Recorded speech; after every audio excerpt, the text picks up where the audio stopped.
Materi ini disusun oleh Anissa Rahmalia, Siti Mahdah Ihdawati, dan Siti Rahimah. Mata kuliah Manajemen Pendidikan dengan dosen pengampu Bapak Dr. Andus Warjia MPD. Di materi kali ini kita akan administrasi pendidikan, peran dan penerapan SOP, serta evaluasi pendidikan. Bagian pertama, administrasi pendidikan dan peran standar operasional prosedur atau SOP. Pengertian administrasi pendidikan. Administrasi pendidikan dapat diartikan suatu ilmu yang mempelajari bagaimana menata sumber daya pendidikan berupa manusia, sumber belajar, dan fasilitas untuk mencapai tujuan pendidikan secara optimal dan produktif, serta bagaimana menciptakan suasana yang baik bagi manusia yang turut serta dalam mencapai tujuan pendidikan yang disepakati bersama. Pendidikan merupakan salah satu cara untuk meningkatkan kualitas kemandirian manusia. Keberhasilan dan kegagalan pendidikan banyak dipengaruhi oleh administrasi atau manajemen pendidikan yang dalam hal ini berarti mengelola, mengatur, atau menata pendidikan. Ruang lingkup administrasi pendidikan. Ruang lingkup administrasi pendidikan difokuskan pada kegiatan yang dilakukan oleh pemerintah sebagai pelayanan kebutuhan sekolah di satu pihak, dan sekolah sebagai pelaksana kegiatan pembelajaran dengan fokus utama pelayanan belajar di pihak lainnya. Pada kedua pihak ini, kegiatan administrasi pendidikan difokuskan pada profesionalisme, pengelolaan pendidikan,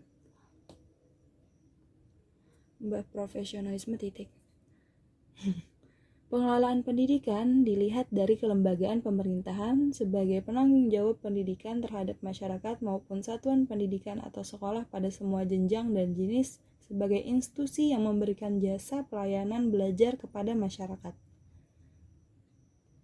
Tenaga administrasi sekolah. Tenaga administrasi sekolah adalah tenaga kependidikan yang bertugas memberikan dukungan layanan administrasi guna terselenggaranya proses pendidikan di sekolah. Mereka adalah non-teaching staff atau tata usaha (TU) yang bertugas di sekolah. Dalam Kemendiknas Nomor 053 UU Tahun 2001 tentang Pedoman Penyusunan Standar Pelayanan Minimal Penyelenggaraan Persekolahan Bidang Pendidikan Dasar dan Menengah, dinyatakan bahwa tenaga administrasi sekolah adalah sumber daya manusia di sekolah yang tidak terlibat langsung dalam kegiatan belajar mengajar, tetapi sangat mendukung keberhasilannya dalam kegiatan administrasi sekolah. Beberapa syarat berdasarkan Peraturan Menteri Pendidikan Nasional Nomor 24 Tahun 2008 tentang Standar Kompetensi Tenaga Administrasi Sekolah atau Madrasah.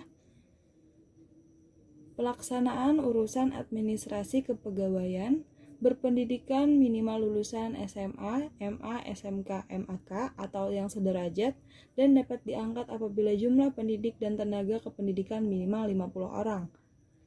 Pelaksanaan urusan administrasi keuangan, berpendidikan minimal lulusan SMK, MAK, program studi yang relevan atau SMA, MA dan memiliki sertifikat yang relevan. Pelaksanaan urusan administrasi hubungan sekolah dengan masyarakat, berpendidikan minimal lulusan SMA, MA, SMK, MAK atau yang sederajat dan dapat diangkat apabila sekolah atau madrasah memiliki minimal 9 rombongan belajar.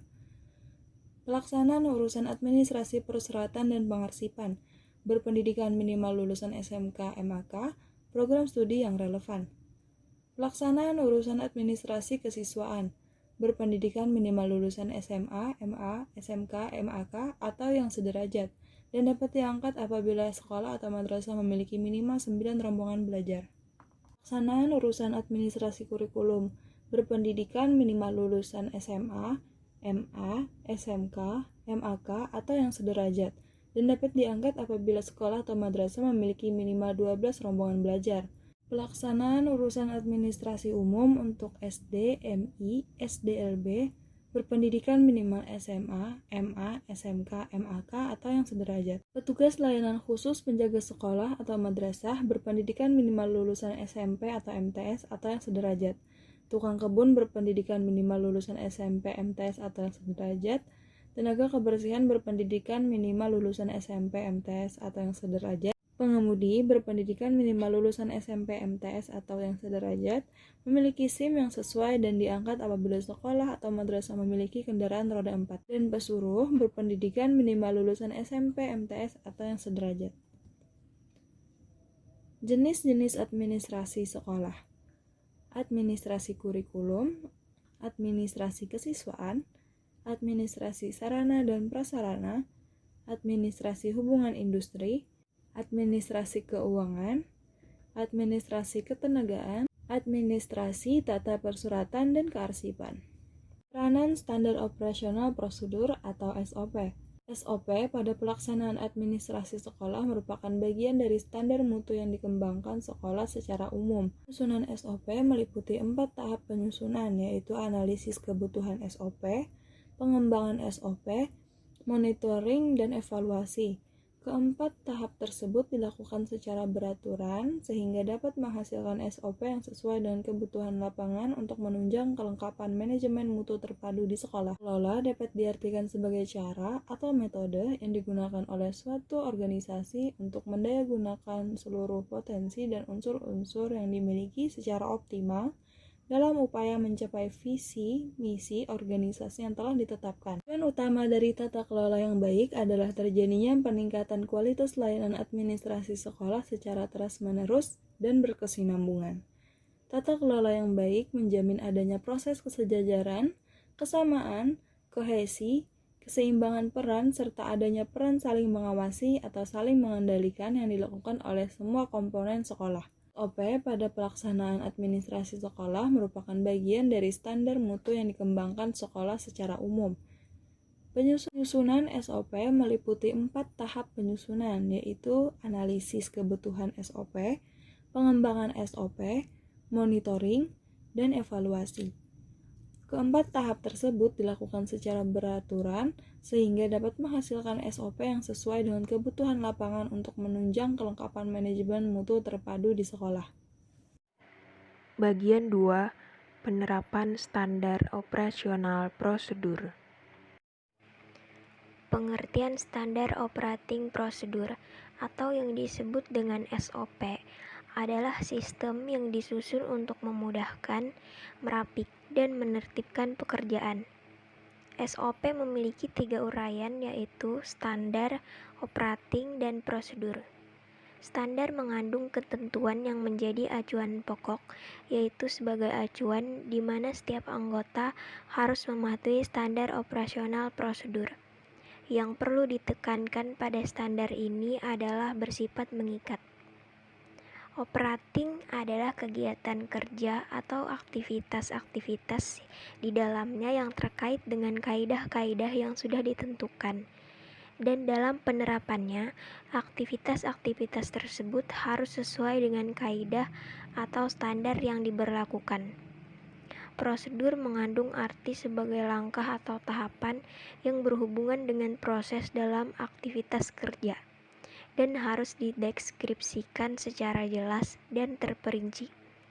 SOP memiliki tahapan yang sifatnya baku dan harus dilalui untuk menyelesaikan suatu proses kerja tertentu.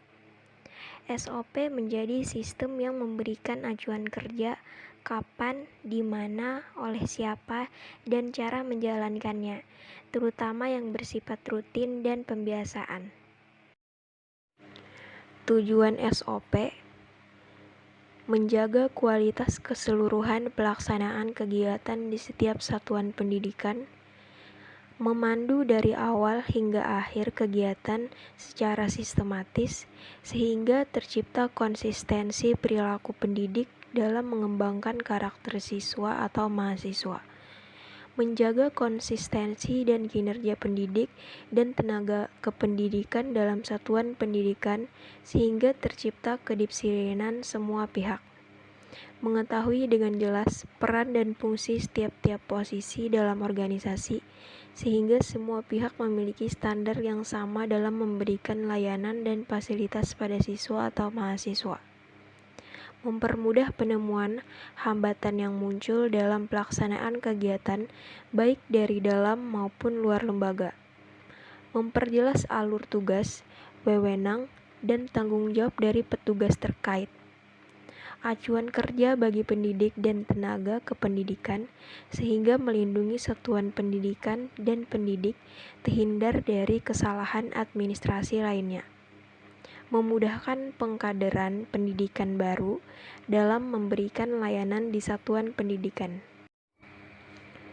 Fungsi SOP memperlancar tugas pendidik dan tenaga kependidikan, mengetahui dengan jelas hambatan-hambatan yang dialami dalam melaksanakan kegiatan dan merancang solusinya, mengarahkan pendidik dan tenaga kependidikan untuk sama-sama disiplin dalam bekerja, menjadi acuan dalam melaksanakan kegiatan rutin dan pembiasaan, memudahkan dan menjelaskan proses suatu kegiatan bagi dan oleh semua pihak. Sistematika penulisan SOP.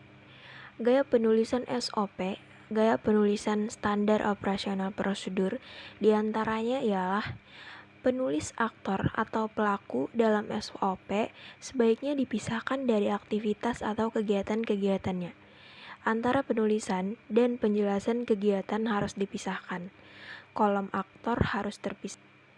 Penulis dalam kegiatan SOP harus menggunakan kata kerja aktif yang diikuti dengan contoh dalam menulis laporan, mendokumentasikan surat pengaduan, mengumpulkan bahan rapat, mengirim surat undangan kepada peserta, meneliti berkas, serta mengarsipkan dokumen. SOP yang ditulis sebaiknya menghindari penggunaan kata kamu. Jadi, harus menggunakan kata ganti. Kamu menjadi Anda atau karyawan. Sistem penulisan SOP yang dibuat harus konsisten, mulai dari margin dan font. Sistematika penulisan SOP. Yang pertama, halaman judul. Judul sebagai chapter point atau titik pusat dari SOP yang akan kita buat. Nomor SOP. Nomor ini berfungsi sebagai pembeda antara SOP 1 dengan SOP yang lain. Tanggal. Terdiri dari tanggal pembuatan SOP dan tanggal revisi serta tanggal diberlakukannya SOP. Departemen atau divisi, yaitu memperjelas kepada siapa SOP ditujukan. Yang kedua ada halaman isi. SOP mendeskripsikan prosedur secara rinci dan jelas, salah satunya dengan menambahkan diagram yang berfungsi sebagai ilustrasi langkah-langkah kegiatan. SOP memiliki dasar hukum atau peraturan perundang-undangan yang mendasari prosedur. SOP yang telah disusun harus dilengkapi dengan standar mutu agar lebih mudah dipahami oleh pengguna SOP. Selain itu, standar yang digunakan dapat dilihat dari sisi output yang dihasilkan, waktu, penyelesaian, kelengkapan maupun ketepatan hasil. SOP yang telah tersusun sebaiknya dilengkapi dengan sarana dan prasarana yang akan digunakan. Apabila dalam SOP tertulis beberapa sarana dan prasarana yang dibutuhkan tidak tersedia, maka hal tersebut dapat mengganggu konsentrasi prosedur dan pelayanan. Yang ketiga ada halaman penutup. Berikut ini adalah gambar contoh sistematika penulisan SOP. Penerapan SOP atau standar operasional prosedur merupakan langkah selanjutnya dari siklus SOP setelah pengembangan SOP. Pada tahap sebelumnya, telah dihasilkan rumusan SOP yang secara formal telah ditetapkan oleh pimpinan.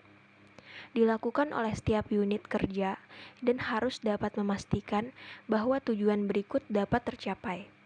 Setiap pelaksana mengetahui SOP yang baru atau diubah dan mengetahui alasan revisinya.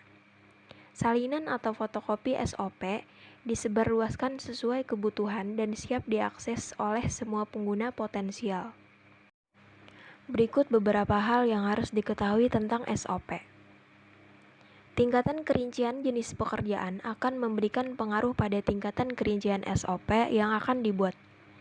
Untuk jenis pekerjaan yang prosedurnya seringkali diinterupsi oleh hal-hal yang di luar kendali, sehingga harus diambil keputusan prosedur di luar prosedur yang telah standar, maka diperlukan SOP yang sifatnya memberikan pedoman umum atau guidelines. Sedangkan untuk jenis pekerjaan yang prosedurnya sudah tetap, Meskipun dapat diinterupsi oleh kondisi tertentu yang dapat diprediksi, maka diperlukan SOP yang detail. Pemilihan proses, prosedur, dan aktivitas. Muatan SOP meliputi langkah-langkah kegiatan pelaksanaan dari sebuah prosedur yang distandarkan, yang dilengkapi dengan keterkaitannya dengan SOP lainnya. Pembagian SOP, SOP teknik, dan SOP administratif. Pengembangan SOP. Yang pertama, pengumpulan informasi. Identifikasi informasi yang akan dicari. Jika identifikasi berbagai informasi yang akan dikumpulkan sudah diperoleh, maka selanjutnya adalah memilih teknik pengumpulan datanya. Ada berbagai kemungkinan teknik pengumpulan informasi yang dapat digunakan untuk mengembangkan SOP, seperti melalui brainstorming, focus group discussion, interview, survei, benchmarking, telaahan, dokumen, dan lainnya. Teknik yang akan digunakan sangat terkait erat dengan instrumen pengumpul informasinya. Yang kedua, analisis dan pemilihan alternatif. Analisis terhadap alternatif prosedur yang berhasil diidentifikasi untuk dibuatkan standarnya. Prinsip penyusunan SOP sebagaimana dapat digunakan sebagai acuan untuk menentukan mana alternatif prosedur yang akan dipilih untuk distandarkan seperti kemudahan dan kejelasan, efisiensi dan efektivitas, keselaraan, keterukuran, dinamis, berorientasi pada pihak yang dilayani, kesesuaian dengan peraturan perundang-undangan, kepatuhan hukum, dan kepastian hukum. Pengesahan SOP. SOP yang sudah diuji dan diperbaiki kemudian disampaikan kepada pimpinan unit untuk mendapatkan pengesahan. Proses pengesahan merupakan tindakan pengambilan keputusan oleh pimpinan, meliputi penelitian dan evaluasi terhadap prosedur yang distandarkan. SOP yang akan disahkan untuk membantu pimpinan memahami hasil rumusan sebelum melakukan pengesahan. Meskipun SOP telah disahkan oleh pimpinan, proses perbaikan secara berkelanjutan tetap dilakukan agar diperoleh SOP yang benar-benar efisien dan efektif.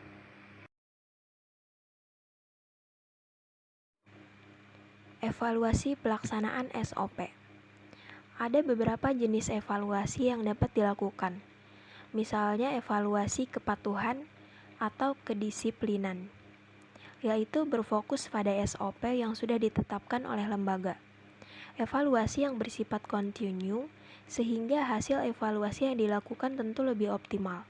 Pelaksanaan evaluasi dilakukan dengan beberapa tahap, yaitu dengan observasi, wawancara, analisis, dan laporan hasil analisis.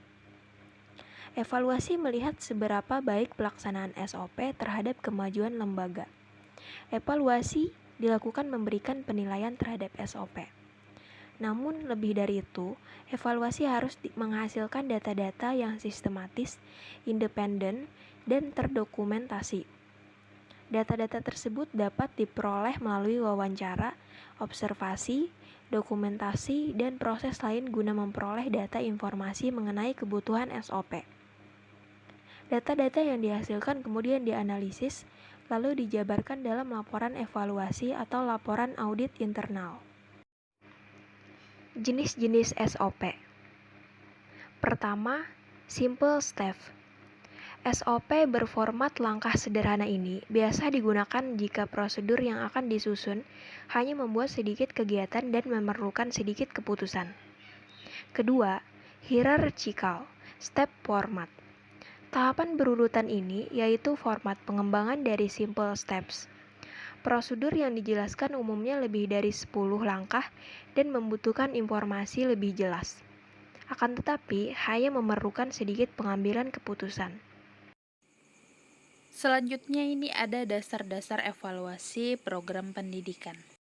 Dasar-dasar evaluasi pendidikan, menilai atau evaluation adalah mengambil suatu keputusan terhadap sesuatu dengan ukuran baik buruk. Penilaian bersifat kualitatif, Penilaian dilakukan setelah mengukur. Evaluasi meliputi 2 langkah, yakni mengukur dan menilai.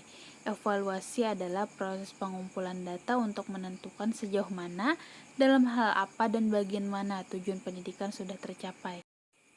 Jika tidak, bagaimana yang belum dan apa yang sebabnya. Dengan demikian, dapat digunakan untuk membuat keputusan. Fungsi 4 masukan instrumental yaitu guru, materi kurikulum, alat atau sarana pendidikan, dan pengelolaan atau pengaturan.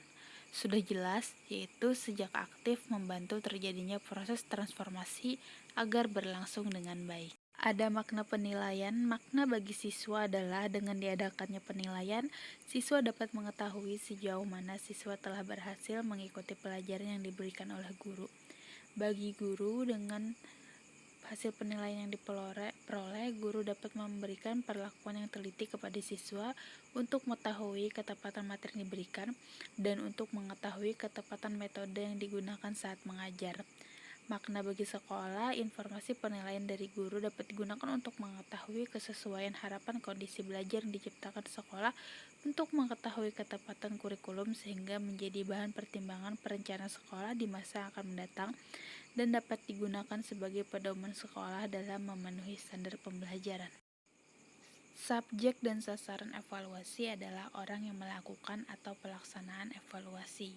Sedangkan objek evaluasi adalah hal-hal yang menjadi pusat perhatian untuk dievaluasi berupa semua komponen yang ada dalam transformasi agar diperoleh gambaran yang menyeluruh tentang mutu dan kebenaran kinerja transformasi, proses transformasi itu sendiri, dan keluaran. Pengawasan evaluasi program pengawas, evaluasi diri, evaluasi dan pengembangan kurikulum, dan evaluasi pendagunaan pendidik dan tenaga pendidik. Lalu ada proposal evaluasi program meliputi halaman judul, penyusun proposal pertanyaan, dan format rancangan proposal. Berikutnya ada laporan evaluasi program. Ini merupakan media komunikasi antara evaluator dengan pihak-pihak yang berkepentingan dan ingin mengetahui hasil evaluasi. Laporan harus mampu berperan sebagai media komunikasi yang baik. Tujuannya adalah berhubungan langsung dengan tujuan pemakainya. Pada evaluasi formatif, tujuan utamanya adalah untuk memperbaiki dan mengembangkan program dan laporannya harus diserahkan secepatnya kepada pihak yang meminta untuk dilakukan evaluasi program. Diinformasikan pula tentang bagaimana program berfungsi dan perubahan-perubahan apa yang harus dilakukan dengan tujuan tersebut. Tujuan laporan evaluasi formatif dengan perbaikan dan mengembangkan program dan laporannya diserahkan kepada pihak pengguna program. Laporan evaluasi berisikan bagaimana program berfungsi dan perubahan-perubahan apa yang harus dilakukan untuk mencapai program. Yang terakhir adalah akreditasi, yaitu meningkatkan status akreditasi dengan menggunakan lembaga akreditasi eksternal yang memiliki legitimasi dan harus terus meningkatkan kualitas kelembagaannya serta holistik dengan menindaklanjuti saran-saran hasil akreditasi dengan peraturan perundang-undangan yang berlaku.